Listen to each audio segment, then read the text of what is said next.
Okay, right, speaking of DVD releases, that kind of thing, any more news on, so we know that it's got distribution in a couple of European countries. So right, we started selling the film in Cannes this past March, have sold numerous European territories, Sweden, Finland, all of Scandinavia, Belgium, Germany, Portugal, Turkey, Greece, Central sort of Eastern Europe, Russia, but we're just now in the middle of figuring out what we're going to do in the United States. There's several offers on the table. We're evaluating that right now. It will happen. We're absolutely certain. There's no question about that. How long it's going to take, when it's going to be released, and which company it's going to be is still undecided. But we have some great choices. How about the UK?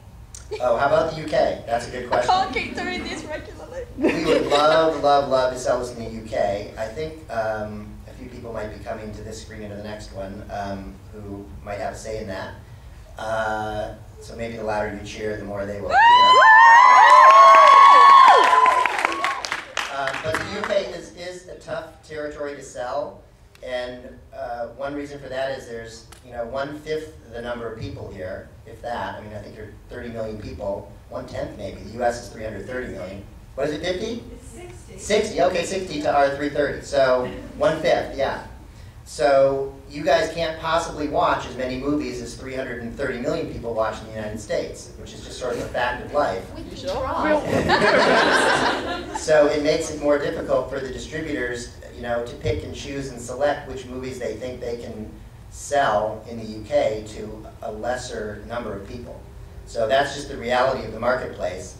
I think it's got a great sense of humor that can appeal to the British sense of humor, and hopefully the overall heart in the movie and the sensibility is something that matches with your country as well as ours. And I don't think it's a big chasm, and that it doesn't translate. So it's just a little. Sometimes it's a question of time, and it's got to maybe find an audience in another country before buyers here say, okay, well, it was successful in Germany, so therefore we'll put it out here. Or they want to see exactly what's going to happen in the United States before they decide to release it here.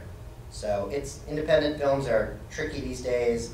There's a lot of people with a video camera who can just go out and make a movie, and that's added to the number of movies out there, and it's made buyers take more time to evaluate the different films that they can buy, and there's definitely, in a weird way, less outlets for them, even though there is the internet and other things. There's so many games and so much other stuff on the internet that's occupying people's time that fewer people are watching movies, and therefore it's tougher to get an independent film release. Okay, I'm rapidly running out of questions, so has anybody up there got anything to ask? Okay, lady, second row up in the white top. Hi, thank you so much. It's an amazing film, really inspiring. My question is, I want to know the process of how you got it out there, because I'm in the process of finishing off the film that I've got and want to know any advice from you. Sure, the question is about how the process and how we got the film going, or how we got it out there? Kind of like, from getting the script to... Yeah, okay, from the very inception of it all. I'll try and condense that story a little bit. Mark Witzkin and I started a production company in about 2002, 2003. We hired a development guy to work with us and another assistant, and we started taking script submissions from anywhere and everywhere, from agents, from managers, from writer friends of ours. There were some things that I'd been working on in the past that we brought into the fold. We started a website. We took submissions from really anybody that wanted to submit a script. And sometimes in LA that's a little hard to do because people don't have access to producers or executives or financiers for their screenplay that may have been written in Tennessee or overseas, or someone who isn't necessarily in LA. And Betsy submitted this screenplay. I should say that the original working title was 5-Inch Hero. And then once we optioned it and I became attached to direct, then we changed the title, obviously. And so we loved her screenplay, loved everything about it, and it was the first script that we optioned, and something that we were pretty certain we could get made. It was a fairly contained, small, independent movie. We were a new company, and even though I directed other movies in the past, they were for bigger entities. And we developed it with her, with another writer friend of mine, Joe Reitman, who did a pass on the script at one point. He's not credited because it's really, 80–90% Betsy's work, but Joe was involved. And we started seeking financing, like I have for other films that I did, that I was involved in. Sometimes it was financing out of Great Britain. There was a company called Brass Hat that for a while was working. I think they've actually folded now. But they were financing some films.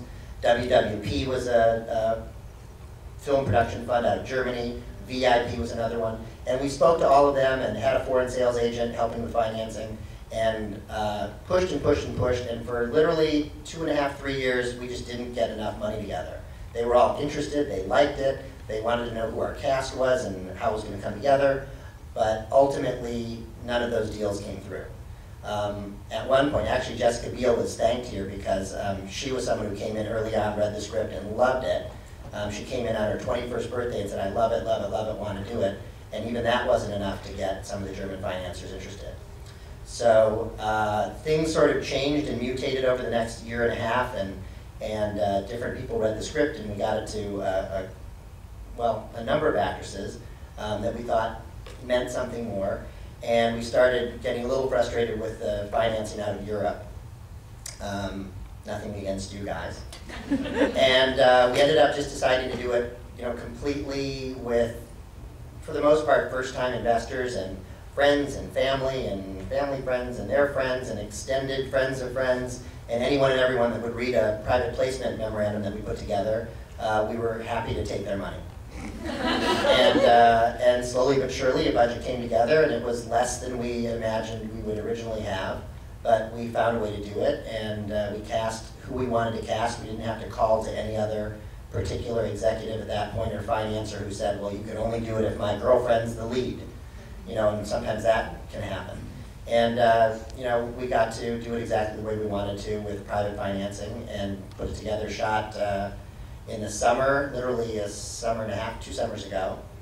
Took a year to complete the movie. That's like any film out there. It takes between 11 months and 14 months.